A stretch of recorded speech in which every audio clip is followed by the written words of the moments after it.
जय हिंद दोस्तों। आज हम सब फिर एक नई वीडियो के साथ क्लास की शुरुआत करते हैं। आज की आपकी class CTET previous year question paper की क्लास है, जो कि आपके आने वाले सीटेट एग्जाम के लिए दोस्तों मोस्ट इंपॉर्टेंट है।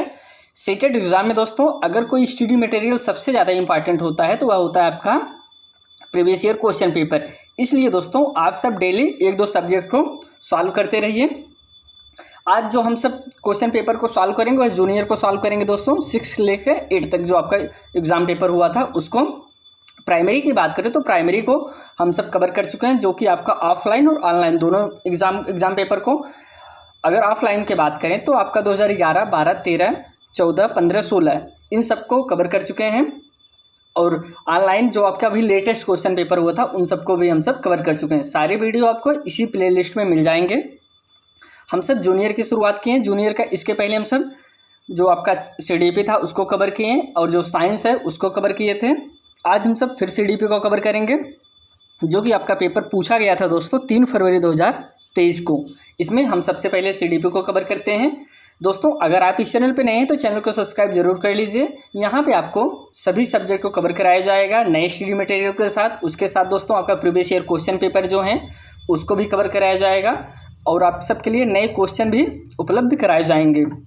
आइए चलिए दोस्तों आगे बढ़ते हैं और क्वेश्चन की शुरुआत करते हैं। यहाँ से दोस्तों क्वेश्चन की शुरुआत होती है।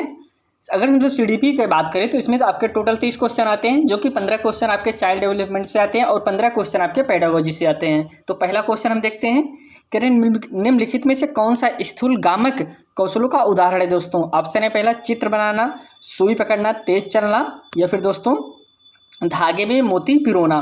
इसमें जो कौशलों की बात कर रहे हैं जो कि आपका गामक कौशल जो पहली अवस्था है दोस्तों उसको आपको बताना है। इसमें जो कि आपका राइट आंसर होगा दोस्तों ऑप्शन नंबर सी दोस्तों, तेज चलना। गामक अवस्था जो चलती है दोस्तों आपका 0 से लेकर 2 वर्ष तक चलती है। इसमें बालक जो है तेज से चलने का प्रयास करता है दोस्तों। बाकी ये चित्र बनाना, सुई पकड़ना ये सब दोस्तों गामक अवस्था का नहीं है। हम अगले क्वेश्चन की तरफ बढ़ते हैं। अगला जो क्वेश्चन है, कह रहे हैं विकास का अधोगामी सिद्धांत बताता है कि विकास किस ओर से किस ओर बढ़ता है दोस्तों। आप इसमें पहला जो ऑप्शन है, कह रहे हैं जटिल से सरल की ओर, सिर से पैर की ओर, केंद्र से बाह्य की ओर दोस्तों, या फिर सामान्य से विशिष्ट की ओर। इसमें आपको बताना है कौन सा ऑप्शन सही है।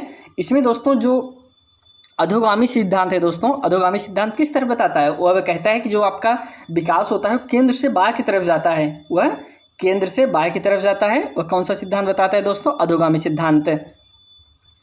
इसमें आपका option number C is right answer. हम सब नेक्स्ट क्वेश्चन की तरफ बढ़ते हैं दोस्तों। कह रहे हैं निम्नलिखित में से कौन से सामाजिकरण के द्वितीय कारक हैं दोस्तों। सामाजिकरण के द्वितीय कारक हैं, ऑप्शन है पहला विद्यालय, किताबें, मीडिया, या फिर माता पिता। इसमें ऑप्शन है पहला दोस्तों 1 और 4 सही है, या फिर ऑप्शन बी दोस्तों 1, 2, 4 सही है, ऑप्शन सी 1, 3, 4 सही है, फिर लास्ट ऑप्शन दोस्तों 1, 2 या 3 सही है। इसमें द्वितीय कारक की बात करें तो द्वितीय कारक में जैसे कि आप इसमें जो कि आपका राइट आंसर होगा ऑप्शन नंबर डी होगा दोस्तों। ऑप्शन नंबर डी करें, विद्यालय हो गया, किताबें हो गया, माता पिता, मीडिया हो गया। लेकिन माता पिता जो होते हैं दोस्तों वह प्रथम कारक में आते हैं, पड़ोसी प्रथम कारक में आएंगे। द्वितीय कारक में कौन आते हैं, द्वितीय कारक में जैसे विद्यालय, किताबें, मीडिया, न्यूज़पेपर, ये सब बालक के जो है द्वितीय कारक में आते हैं। इसलिए ऑप्शन नंबर दोस्तों डी इज राइट आंसर। अगले क्वेश्चन पे बढ़ते हैं। कह रहे हैं जीन पियाजे संज्ञानात्मक विकास के सिद्धांत के अनुसार किस अवस्था में अधिकांश बच्चे सक्रियाओं पर क्रियाएं करने लगते हैं और उनमें परिकल्पनात्मक निगमनात्मक सोच विकसित हो जाता है दोस्तों। ऑप्शन है पहला संवेदी गामक अवस्था, पूर्व संक्रियात्मक अवस्था, मूर्त संक्रियात्मक अवस्था, या फिर लास्ट है दोस्तों औपचारिक संक्रियात्मक अवस्था। इसमें एक चीज़ आपको हम इसमें बता देते हैं, जो संवेदी गामक अवस्था होता है दोस्तों वह चलता है जो है 0 से लेकर 2 वर्ष तक, और पूर्व संक्रियात्मक अवस्था चलता है 2 से लेकर 7 वर्ष तक, और मूर्त संक्रियात्मक अवस्था जो चलता है वह चलता है 7 से 11, और औपचारिक संक्रियात्मक अवस्था जो होता है दोस्तों वह चलता है इसका 11 से लेकर 15 वर्ष तक, या फिर 11 प्लस कह सकते हैं। इसमें जो कि आपका राइट आंसर होगा ऑप्शन नंबर डी दोस्तों, औपचारिक संक्रियात्मक अवस्था। अगले क्वेश्चन पे बढ़ते हैं। जो अगला क्वेश्चन है, कह रहे हैं जीन पियाजे ने अधिगम की प्रक्रिया में किसे महत्व दिया दोस्तों। कौन जीन पियाजे ने किसको ज़्यादा महत्व दिया है। ऑप्शन है पहला सीखने के लिए तत्परता, ऑप्शन बी नकारात्मक पुनर्बलन, ऑप्शन सी दोस्तों प्रतियोगी भावना, या फिर लास्ट ऑप्शन है कार्यात्मक स्थिरता। तो जो जिन पे आ जाए दोस्तों वह किसको महत्व दिए हैं, वह सीखने के लिए तत्परता। जब बालक खुद से सीखेगा दोस्तों सबसे ज़्यादा वह तभी सीख पाएगा। तो जिन पे आ जाए किस पे जोड़ देते हैं, इसलिए कहते हैं कि जब बालक खुद से सीखने का प्रयास करे, सीखने के लिए दोस्तों तत्परता। Option number A is right answer. अगले क्वेश्चन पे बढ़ते हैं। कह रहे हैं कि अमरजीत नियमों को स्थिर मानती है दोस्तों। अमरजीत नियमों को स्थिर मानती है और इस बात की अनुशंसा करती है कि सभी को इन नियमों का अनुसरण करना चाहिए, चाहे उनके व्यक्तिगत स्थिति किसी भी प्रकार के क्यों ना हो। लॉरेंस कोहलर के नैतिक विकास के सिद्धांत के अनुसार अमरजीत इस समय किस अवस्था में है दोस्तों। एक बालक है, वह कह रहा है कि जो है जो नियम होता है वो सबको मानना चाहिए। जो लॉरेंस कोहलर की कहानी है दोस्तों, हिंज की कहानी, उसी कहानी से दोस्तों इनके जो निकलता सिद्धांत निकलता है, इसी कहानी से सिद्धांत निकलता है। तो किस अवस्था में उसको आपको बताना है। पहला है दोस्तों कह रहे हैं आज्ञाकारी और दंड उन्मुखी। ऑप्शन बी दोस्तों यांत्रिक उद्देश्य उन्मुखी। ऑप्शन सी दोस्तों अच्छा लड़का अच्छी लड़की। या फिर लास्ट ऑप्शन है कानून और व्यवस्था उन्मुखी। तो दोस्तों लॉरेंस कोहलर के अनुसार उसकी अवस्था में है वह दोस्तों ऑप्शन इसमें डी सही होगा, कानून और व्यवस्था। वह जानता है कि दोस्तों अगर हम कोई चीज़ गलत करेंगे तो कानून बिगड़ेगा तो फिर पुलिस हमको पकड़ के ले जा सकती है। इसलिए दोस्तों इसमें option number D is right answer. अगले क्वेश्चन पे बढ़ते हैं। कह रहे हैं कक्षा में समूह कार्य के दौरान रमेश ने देखा कि उसके विद्यार्थी दिए गए प्रश्न का हल ढूंढने में जूझ रहे हैं। विद्यार्थी को सहयोग देने के लिए रमेश को क्या करना चाहिए दोस्तों। ऑप्शन है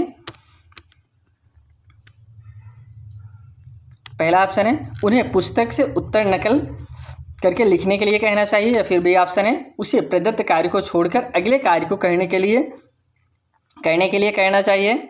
या फिर सी ऑप्शन है दोस्तों कह रहे हैं कि प्रश्न से संबंधित संकेत देने चाहिए। लास्ट ऑप्शन है अस्पष्ट निर्देश द्वारा प्रश्न को जटिल बना देना चाहिए। तो इसमें जो कि आपका राइट आंसर होगा दोस्तों ऑप्शन नंबर सी। कह रहे हैं कि प्रश्न से संबंधित संकेत देना चाहिए। अब बालक को आप पूरा आंसर थोड़ी बता देंगे कि यही आंसर है आप लिख लीजिए, या फिर किताब खोल के ही आप उसे बताने लगेंगे। आप सिर्फ संकेत के जरिए उसे बताने का प्रयास करेंगे। संकेत का मतलब ऐसा नहीं कि आप संकेत में पूरा उसे आंसर ही बता दें, नहीं, जैसे कुछ हिंट दे दीजिए, उससे मिलता जुलता कोई हिंट दे देंगे तो बालक समझ जाएगा इसका आंसर यह होता है। अगले क्वेश्चन पे चलते हैं। अगला क्वेश्चन है दोस्तों करें विद्यार्थियों के संज्ञानात्मक विकास के संवर्धन के लिए ले बैगोस्की ने किसके कार्यों की अनुशंसा की है दोस्तों। ऑप्शन है पहला सामाजिक पृथक्करण। ऑप्शन बी दोस्तों सांस्कृतिक उपकरणों का प्रयोग। या फिर ऑप्शन सी कंठस्थीकरण। या फिर लास्ट ऑप्शन है दोस्तों निष्क्रिय अनुकरण। तो दोस्तों ले बैगोस्की के अनुसार आपको बताना है। तो वह जो ले बैगोस्की किस पे जोड़ देते हैं, वह सांस्कृतिक उपकरणों का प्रयोग दोस्तों। ऑप्शन नंबर इसमें बी इज राइट आंसर। अगले क्वेश्चन की तरफ बढ़ते हैं। अगला क्वेश्चन है कह रहे हैं प्रगतिशील शिक्षण अधिगम प्रक्रिया के केंद्र में किसे स्थान देती है दोस्तों, विद्यार्थी को। या फिर ऑप्शन बी दोस्तों अभिभावक को। या फिर ऑप्शन सी अध्यापक को। या फिर लास्ट ऑप्शन है दोस्तों परीक्षाएं। तो प्रगतिशील शिक्षण अधिगम प्रक्रिया में किसे जोड़ देना चाहिए दोस्तों।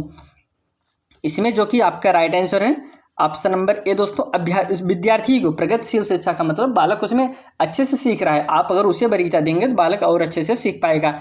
Option A is right answer. अगले क्वेश्चन पे बढ़ते हैं दोस्तों। अगला जो क्वेश्चन कह रहे हैं कि अहमद मनोपचारक या परमादर्शिता काउंसलर बनना चाहता है दोस्तों। हार्वर्ड गार्डन के बहुबुद्धि होना चाहिए दोस्तों। बहुबुद्धि सिद्धांत के अनुसार उनकी अध्यापिका को उसकी किस बुद्धि के संवर्धन को अवसर देना चाहिए दोस्तों। ऑप्शन है स्थानिक। ऑप्शन बी दोस्तों प्राकृतिक। या फिर सी ऑप्शन है संगीतात्मक। या फिर डी ऑप्शन है दोस्तों अंतरावैयक्तिक। तो इसमें जो कि राइट आंसर होगा दोस्तों ऑप्शन नंबर डी अंतरावैयक्तिक। क्या बनना चाहता है दोस्तों, वह जो है परामर्शदाता बनना चाहता है, काउंसलर बनना चाहता है। तो इसमें जो कि वह इसमें option number D is right answer अंतरावैयक्तिक बुद्धि। अगर इसके और कुछ उदाहरण की बात करें दोस्तों, जो राजनेता होते हैं, प्रबंधक होते हैं, शिक्षक होते हैं, व्याख्याता होते हैं, यह सब दोस्तों इसी के अंतर्गत आते हैं अंतरावैयक्तिक बुद्धि। अगले क्वेश्चन की तरफ बढ़ते हैं हम सब। करें सहयोगात्मक अधिगम का कार्यान्वयन करते समय अध्यापक को क्या करना चाहिए। ऑप्शन है पहला दोस्तों एक समान योग्यता आधारित समूह का निर्माण। ऑप्शन बी दोस्तों विद्यार्थियों को केवल निर्धारित प्रक्रिया का अनुसरण करने का निर्देश देना। ऑप्शन सी दोस्तों चर्चाओं और वाद विवाद के प्रयोग को प्रतिबंधित करना। या फिर लास्ट ऑप्शन है दोस्तों विविध शिक्षार्थियों के समूह बनाना दोस्तों। इसमें जो कि राइट आंसर है, सही आंसर होगा ऑप्शन डी दोस्तों, शिक्षार्थियों का समूह बनाना। Option D is right answer. अगले क्वेश्चन की तरफ बढ़ते हैं। यहाँ पे कह रहे हैं कि कक्षा में क्रिकेट पर हो रही चर्चा में एक अध्यापक लड़कियों की अपेक्षा लड़कों को अधिक अवसर दे रहा है दोस्तों। ऐसा करके वह क्या कर रहा है दोस्तों? कह रहे हैं कि क्रिकेट पे चर्चा हो रही है जिसमें अध्यापक किस पे जोर दे रहा है? वह लड़कियों की अपेक्षा लड़कों पे ज़्यादा जोर दे रहा है। उसे आप क्या कहेंगे? ऑप्शन है पहला दोस्तों रूढ़बद्ध चुनौतियों को कम कर रहा है। ऑप्शन बी दोस्तों जेंडर पूर्वाग्रह को पालन कर रहा है। तो यहाँ पे दोस्तों पहले ऑप्शन हम देख लेते हैं। कह रहे हैं कि जेंडर समानता का अनुसरण कर रहा है दोस्तों, या फिर लास्ट ऑप्शन है जेंडर रूढ़बद्ध धारणाओं को तोड़ रहा है। तो इसमें जो कि राइट आंसर होगा, पहले आपको हम आंसर बता देते हैं फिर इसके बारे में बताते हैं। इसमें option number B is right answer, gender पूर्वाग्रह का पालन कर रहा है। अब यहाँ पे अगर कहने की बात है दोस्तों, जैसे टीचर यह सोच रहा है कि लड़कियां क्रिकेट नहीं खेल पाती, बालक ज़्यादा खेल सकते हैं, इसलिए वह क्या अब उसके माइंड में एक इमेज बन गई बालक ही अच्छा कर सकते हैं क्रिकेट में, इसलिए दोस्तों वह किस पे ज़्यादा जोर दे रहा है? लड़कों पे दे रहा है, जो कि गलत है दोस्तों। ऐसा कहीं नहीं है कि दोस्तों लड़कियां क्रिकेट नहीं खेल सकती या फिर लड़के ही क्रिकेट खेल सकते हैं, ऐसा तो है नहीं। सभी बच्चे क्रिकेट ही खेल सकते हैं, सभी बच्चे भी नहीं खेल सकते और सभी लड़कियां भी नहीं खेल सकती, लेकिन कुछ लड़कियां भी तो क्रिकेट खेल रही हैं, इसलिए आप दोनों को इस हिसाब से अलग नहीं कर सकते। अगले क्वेश्चन पे बढ़ते हैं। अगला जो क्वेश्चन करें, विविध पृष्ठभूमि से आए शिक्षार्थियों वाले कक्षा में अध्यापक को क्या करना चाहिए दोस्तों? कहाँ से आया? वो अलग अलग क्षेत्र से बालक आया है। अब इस क्लास में एक टीचर को क्या कहना चाहिए उसको आपको बताना है। पहला है परीक्षा में उनके निष्पादन के आधार पर विद्यार्थियों के समूह बना देना चाहिए, या फिर बी ऑप्शन है सभी से सफलता की अपेक्षाएं करनी एवं बनाए रखनी चाहिए। लास्ट सी ऑप्शन है दोस्तों विद्यार्थियों को सामाजिक आर्थिक प्रसंग के आधार पर उनका वर्गीकरण करना चाहिए। लास्ट ऑप्शन देखते हैं। जो लास्ट ऑप्शन है दोस्तों कह रहे हैं कि मानकीकृत पाठचर्या और आकलन की विधियों को अपनाना चाहिए। तो इसमें जो कि राइट आंसर होगा दोस्तों ऑप्शन नंबर इसमें बी होगा। पहले हम बी पे चलते हैं। कह रहे हैं कि सभी से सफलता की अपेक्षाएं करनी एवं बनाए रखनी चाहिए दोस्तों। यहाँ पे कहने का तात्पर्य है अगर कोई अलग क्षेत्र से आया है उसे आप अलग नहीं बैठा देंगे। जैसे 4 बच्चे अलग अलग क्षेत्र से आ गए हैं, उन्हें 4 बच्चों को आप दूसरे तरीके से दूसरे क्लास में पढ़ाएंगे, तो आप ऐसा नहीं करना है। आपको सभी बच्चों को एक साथ बैठा के एक ही क्लास में पढ़ाना है। इसलिए दोस्तों आपको सभी को सफलता के लिए अपेक्षाएं करनी चाहिए कि सभी बालक सफल हों और सभी के लिए एक समान व्यवहार रखना चाहिए। Option number B is right answer. अगले क्वेश्चन पे बढ़ते हैं। कह रहे हैं रचनात्मक आकलन कब किया जाता है? ऑप्शन है पहला केवल सत्र से आरंभ में। ऑप्शन बी दोस्तों सभी विद्यार्थियों के लिए पूरे सत्र के दौरान, या फिर सी ऑप्शन है केवल सत्र के अंत में दोस्तों, या फिर लास्ट ऑप्शन केवल उन विद्यार्थियों के लिए जो अधिगम चुनौतियों से जूझ रहे हैं। तो रचनात्मक आकलन कब करना चाहिए उसको आपको बताना है। अब रचनात्मक आकलन की बात करें तो दोस्तों रचनात्मक आकलन हम तब करते हैं, अब इसमें ऑप्शन बी सही होगा, सभी विद्यार्थियों के लिए पूरे सत्र के दौरान। ऐसा नहीं कि आप बालक के लास्ट में करिए रचनात्मक आकलन, तो ऐसा नहीं, आप जो है पूरे सत्र के दौरान आकलन करेंगे तभी बालक समझ पाएंगे। अभी ऐसा नहीं कि आप बालक को पूरा 1 साल तक अच्छे से पढ़ाएं, लास्ट में आप एग्ज़ाम हुआ पता चला कि बालक को यह शब्द लिख ही नहीं पा रहा है, तो अब आप एग्ज़ाम तो हो गया, अब बालक को सुधार तो नहीं पाएंगे। लेकिन जब आप बीच बीच में उसका आकलन करते रहेंगे तब समझते अब उसे लिख नहीं पा रहा तो उसे सुधारने का प्रयास करते रहेंगे। इसलिए दोस्तों पूरे सत्र के दौरान रचनात्मक आकलन करना चाहिए। Option D is right answer. अगले क्वेश्चन पे बढ़ते हैं। कह रहे निम्नलिखित में से कौन सा प्रश्न विद्यार्थियों में समालोचनात्मक चिंतन को सम्मिलित करेगा दोस्तों? ऑप्शन है पहला श्रीलंका की राजधानी कौन सी है दोस्तों। ऑप्शन बी भारत में अध्यापक दिवस कब मनाया जाता है। ऑप्शन सी एशिया में सबसे बड़ा शहर कौन सा है। आप अपने शहर में पानी की कमी की समस्या कैसे सुलझाएंगे। ऑप्शन डी है दोस्तों। तो इसमें दोस्तों जो बात कर रहा है समालोचनात्मक चिंतन की बात कर रहा है, बालक किस प्रकार से वह समालोचनात्मक चिंतन करेगा। तो ऑप्शन इसमें जो कि आपका राइट होगा ऑप्शन डी दोस्तों, आप अपने शहर में पानी की कमी की समस्या को किस प्रकार सुलझाएंगे, तो यह ऑप्शन आपका राइट होगा। क्योंकि दोस्तों जब इस प्रकार के आप क्वेश्चन देंगे तो आप अपने खुद सोचिए कि आप अपने शहर में पानी की समस्या है, पानी नहीं निकल पा रहा है, फिर पानी नहीं मिल रहा है, तो आप इस समस्या को कैसे सुलझाएंगे। तो दोस्तों वह यह आपका क्या कहलाएगा, यह आपका समालोचनात्मक चिंतन कहलाता है। Option D is right answer. Next question पे बढ़ते हैं। करें समावेशन की अवधारणा हेतु किसकी आवश्यकता है दोस्तों। ऑप्शन है पहला विविधता और व्यक्तिगत भिन्नताओं के लिए समान, ऑप्शन बी आकलन के लिए मानकीकृत परीक्षण, या फिर दोस्तों ऑप्शन सी अध्यापक केंद्रित शिक्षण शास्त्रीय प्रविधियां, या फिर लास्ट ऑप्शन है विद्यार्थियों का नामीकरण लेवलिंग और पृथक्करण। तो दोस्तों समावेशन की अवधारणा की बात कर रहे हैं तो समावेशन की अवधारणा जो होती है इसमें आपका ऑप्शन ए सही होगा, विविधता और व्यक्तिगत भिन्नताओं के लिए सम्मान। दोस्तों option A is right answer. अगले क्वेश्चन पे बढ़ते हैं। करें पठन वैकल्य किस क्षेत्र में प्रत्यक्ष रूप से चुनौती प्रस्तुत करता है दोस्तों। ऑप्शन है पहला भावात्मक विनियमन में, या फिर ऑप्शन बी दोस्तों शारीरिक समन्वयन में, ऑप्शन सी दोस्तों सामाजिक अंतःक्रिया में, या फिर लास्ट ऑप्शन है दोस्तों लिखित विषय वस्तु बोध में। दोस्तों तो पठन वैकल्य की बात करें, पठन वैकल्य दोस्तों ये जो डिस्लेक्सिया होता है ये कोई बीमारी नहीं होती है, आप इससे न समझिए कोई बीमारी है, एक विकार होता है जो कि इसमें आपका लिखित विषय वस्तु बोध से संबंधित है। दोस्तों क्या डिस्लेक्सिया जो होता है। Option number B is right answer, sorry B नहीं दोस्तों डी। अगले क्वेश्चन पे बढ़ते हैं। अगला जो क्वेश्चन है कह रहे हैं कि स्वालीनता ऑटिज्म से ग्रसित विद्यार्थी हालांकि कुछ क्षेत्रों में विभिन्न चुनौतियों का सामना करते हैं लेकिन उनके पास खाली जगह का मजबूत पक्ष भी है। अध्यापक जिसका इस्तेमाल शिक्षण अधिगम प्रक्रिया में कर सकता है। हम ऑप्शन इसमें देखते हैं।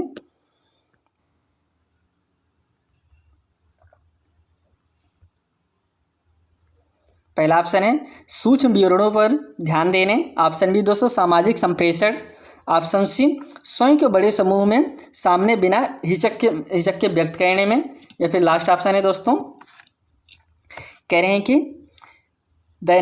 नैदानी होना चाहिए दोस्तों, दैदानिक जल्दी परिवर्तन के प्रति सरलतापूर्वक सामंजस्य।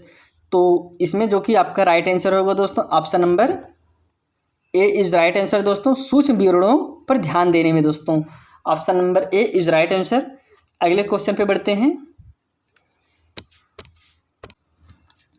दृष्टवादी से जूझते विद्यार्थियों के साथ शिक्षण करते समय किस विधि माध्यम के प्रयोग से बचना चाहिए दोस्तों। ऑप्शन है पहला श्यामपट्ट पर पहले बात किसकी करें दोस्तों, दृष्टवादी कोई बालक है उसको आपको शिक्षा दे रहे हैं, उसमें किस चीज़ से बचना चाहिए। कह रहे हैं श्यामपट्ट पर लिखित विषय वस्तु को मौखिक रूप से व्याख्या करना चाहिए। जाहिर सी बात है दोस्तों अगर कोई दृष्टवादी है जो श्यामपट्ट पे आप लिख रहे हैं अगर उसे व्याख्या करेंगे तो बालक समझेगा ही, उसके लिए हेल्पफुल ही रहेगा। तो ऑप्शन ए इज राइट सही है दोस्तों, लेकिन इसमें पूछ रहा किसका बचना चाहिए, मतलब निगेटिव पूछ रहा है। बी कह रहे हैं कि स्पर्शग्राही मानचित्र देना, या फिर ऑप्शन सी दोस्तों सहायक उपकरणों के प्रयोग की अनुमति देना, या फिर लास्ट ऑप्शन है अधिगम के आकलन के लिए लिखित परीक्षण लेना। दोस्तों अब इसमें जो कि गलत है दोस्तों, गलत है ऑप्शन नंबर डी। कह रहे हैं कि अधिगम के आकलन के लिए लिखित परीक्षण देना। अब गलत के साथ चला जाएगा, इसलिए यह option number D is right answer. अगले क्वेश्चन पे बढ़ते हैं दोस्तों। करें निम्नलिखित में से कौन सी विशेषता प्रतिभाशाली विद्यार्थी की नहीं है दोस्तों। ऑप्शन है पहला औसत से अधिक बुद्धि स्तर, ऑप्शन बी दोस्तों उच्च स्तरीय समस्या समाधान कौशल, ऑप्शन सी कौशलों पर निपुणता प्राप्त करने के लिए उच्च स्तरीय प्रेरणा, या फिर लास्ट ऑप्शन है दोस्तों जानकारी को ग्रहण करने में धीमापन। तो प्रतिभाशाली की बात करें इसमें नहीं, निगेटिव पूछ रहे हैं कौन सी विशेषता प्रतिभाशाली विद्यार्थी की नहीं है। तो इसमें जो कि आपका राइट आंसर होगा दोस्तों option number D is right answer. दोस्तों कह रहे हैं कि जानकारी को ग्रहण करने में धीमापन, जो प्रतिभाशाली बालक होते हैं दोस्तों वो कोई चीज़ धीमापन से धीरे से नहीं हो, मतलब उनकी ग्रहण करने की क्षमता स्लो नहीं होती है, उनकी तेज होती है। तो इसलिए ऑप्शन नंबर डी गलत है और गलत के साथ चला जाएगा। अगले क्वेश्चन पे बढ़ते हैं। कह रहे हैं एक अध्यापक को विद्यार्थियों को योग्यता के खाली जगह परिपेक्ष और अधिगम को फिर खाली जगह प्रक्रिया बनाने के लिए प्रोत्साहित करना चाहिए। दोस्तों ऑप्शन है पहला वृद्धि बोधक एक सक्रिय, ऑप्शन बी दोस्तों अस्तित्व बोधक एक निष्क्रिय, ऑप्शन सी दोस्तों वृद्धि बोधक एक निष्क्रिय और डी दोस्तों अस्तित्व बोधक एक सक्रिय। तो इसमें जो कि आपका राइट आंसर होगा option number A is right answer दोस्तों। कह रहे हैं कि वृद्धि बोधक एक सक्रिय, option A is right answer. अगले क्वेश्चन पे बढ़ते हैं।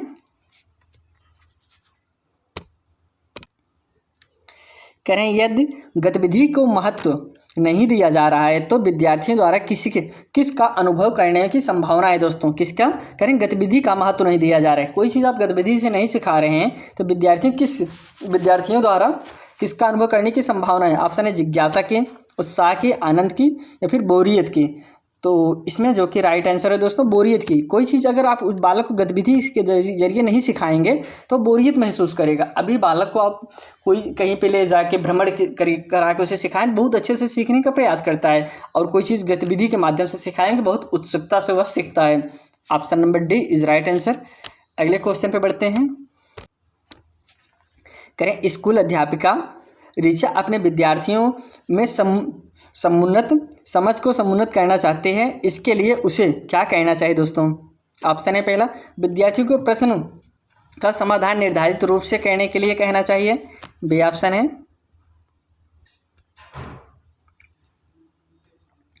प्रक्रियात्मक ज्ञान और अधिसंज्ञानात्मक कौशलों पर ध्यान देना चाहिए, या फिर सी ऑप्शन है विषय वस्तु के कंठस्थ स्मरण पर बल देना चाहिए, या फिर लास्ट ऑप्शन है दोस्तों विद्यार्थियों के उप अवधारणाओं में संबद्ध स्थापित करने के लिए निरुत्साहित करना चाहिए। तो इसमें जो कि राइट आंसर होगा दोस्तों ऑप्शन नंबर बी दोस्तों। कह रहे हैं कि प्रक्रियात्मक ज्ञान और अधिसंज्ञानात्मक कौशलों पर ध्यान देना चाहिए। Option B is right answer. अगले क्वेश्चन पे बढ़ते हैं दोस्तों। कह रहे हैं निम्नलिखित में से कौन सी सामाजिक रचनावादी कक्षा की विशेषता है दोस्तों। ऑप्शन है पहला, अध्यापक द्वारा विद्यार्थियों में प्रतियोगिता उन्मुख दृष्टिकोण का विकास करना। ऑप्शन बी दोस्तों अन्वेषण संबंधी अधिगम के लिए अनुकूलित प्रवेश, या फिर दोस्तों सी ऑप्शन है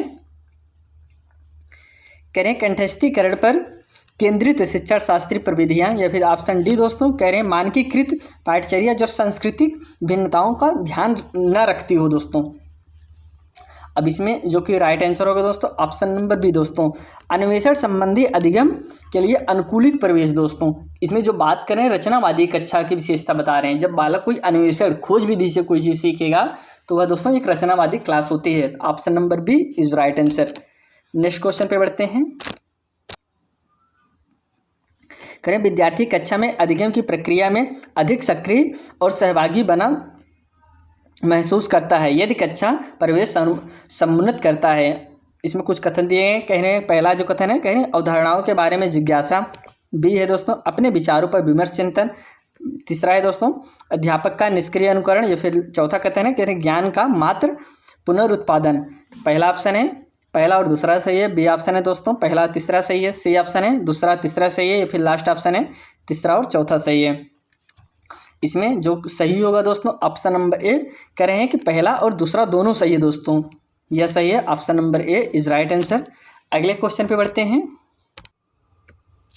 कह रहे हैं विद्यार्थियों के अधिगम को सहज सुगम बनाने के लिए अध्यापक को किस प्रकार की गतिविधियों का संचालन करना चाहिए। ऑप्शन है पहला जो उनको उनके प्रतिदिन के जीवन के लिए प्रासंगिक हो, या बी दोस्तों कह रहे हैं जो यांत्रिक की ओर जिसमें निष्क्रिय श्रवण शामिल हो, या फिर सी दोस्तों जो संदर्भ से हटकर हो, या फिर लास्ट ऑप्शन है जो जटिल से सरल की ओर हो आगे बढ़ते हुए क्रम में प्रस्तुत हो दोस्तों। अब इसमें राइट आंसर होगा दोस्तों option number A is right answer जो उनके प्रतिदिन के जीवन के लिए प्रासंगिक हो। जाहिर सी बात है दोस्तों जो चीज़ डेली बालक देख रहा है डेली सुन रहा है तो वह बालक अच्छे से सीखेगा ही। इसमें option number A is right answer. अगले क्वेश्चन की तरफ चलते हैं। कह रहे हैं विद्यार्थियों में समालोचनात्मक चिंतन का विकास किस प्रकार सहज सुगम किया जा सकता है। ऑप्शन है पहला विविध संदर्भों में अधिगम के अनुप्रयोग द्वारा। ऑप्शन बी दोस्तों समक्ष के स्थान पर कार्य को शीघ्र अतिशीघ्र पूरा करने के लिए प्रतियोगिता करवाकर, या फिर सी ऑप्शन है दोस्तों अध्यापक द्वारा दिए गए व्याख्यान का केवल सारांशीकरण करके, या फिर लास्ट ऑप्शन है कह रहे हैं विषय वस्तु का कंठस्थीकरण और अध्यापक द्वारा निष्क्रिय अनुकरण करके। अब इसमें जो कि राइट आंसर होगा option number A is right answer दोस्तों। कह रहे हैं विविध संदर्भों में अधिगम के अनुप्रयोग द्वारा। Option number A is right answer. अगले क्वेश्चन पे बढ़ते हैं। कह रहे हैं अधिगम की गति दोस्तों। ऑप्शन है पहला पूरी तरह व्यक्तिगत कारकों पर निर्भर है। ऑप्शन बी पूरी तरह वातावरणीय कारकों पर निर्भर है। या फिर सी ऑप्शन दोस्तों व्यक्तिगत और वातावरणीय कारकों दोनों से स्वतंत्र है। डी ऑप्शन पे देखते हैं। जो डी ऑप्शन है कह रहे हैं दोस्तों व्यक्तिगत और वातावरण कारकों को पारस्परिक क्रिया पर निर्भर है दोस्तों। जो सी ऑप्शन था कह रहे हैं कि स्वतंत्र है, स्वतंत्र नहीं होता, व्यक्तिगत और वातावरण कारकों पर निर्भर होता है। Option number D is right answer. Next question पे बढ़ते हैं। कह रहे हैं विद्यार्थियों की वैकल्पिक अवधारणाएं खाली जगह हैं। ऑप्शन है पहला दोस्तों की अनदेखी करके निरुत्साहित की जानी चाहिए। ऑप्शन बी दोस्तों उनके अनुभव से संबंधित नहीं है। ऑप्शन सी हमेशा अत्यंत गलत होती है और तर्कहीन चिंतन प्रक्रिया को दर्शाते हैं। डी ऑप्शन है अर्थ निर्माण की प्रक्रिया में गढ़ी गई सहज संरचनाओं को दर्शाती है दोस्तों। अब इसमें राइट आंसर होगा ऑप्शन नंबर डी दोस्तों। कह रहे हैं कि अर्थ निर्माण की प्रक्रिया में गढ़ी गई सहज संरचनाओं को दर्शाते हैं। Option number D is right answer. अगले क्वेश्चन पे बढ़ते हैं। कह रहे हैं किसी भी अवधारणा का शिक्षण करते समय किस बात से बचना महत्वपूर्ण है दोस्तों। ऑप्शन है पहला अवधारणाओं के विभिन्न पहलुओं के मध्य संबद्धता स्थापित करना। ऑप्शन बी कह रहे हैं कारण प्रभाव संबंधों को रेखांकित करना। ऑप्शन सी दोस्तों अवधारणाओं को गैर उदाहरणों के साथ प्रस्तुत करना। ऑप्शन डी दोस्तों संप्रतियों की विषय वस्तु को जानकारियों के असंबंधित खंडों के रूप में प्रस्तुत करना। अब इसमें दोस्तों जो कि राइट आंसर होगा option number D is right answer. कह रहे हैं कि संप्रतियों के विषय वस्तु को जानकारियों को असंबंधित खंडों के रूप में प्रस्तुत करना। Option number D is right answer दोस्तों। अब इसी के साथ यह क्लास में समाप्त करते हैं दोस्तों। अगर आप इस चैनल पर नए थे चैनल को सब्सक्राइब जरूर करिए। चलिए दोस्तों आपसे फिर एक नए वीडियो में मिलते हैं। तब तक के लिए दोस्तों धन्यवाद।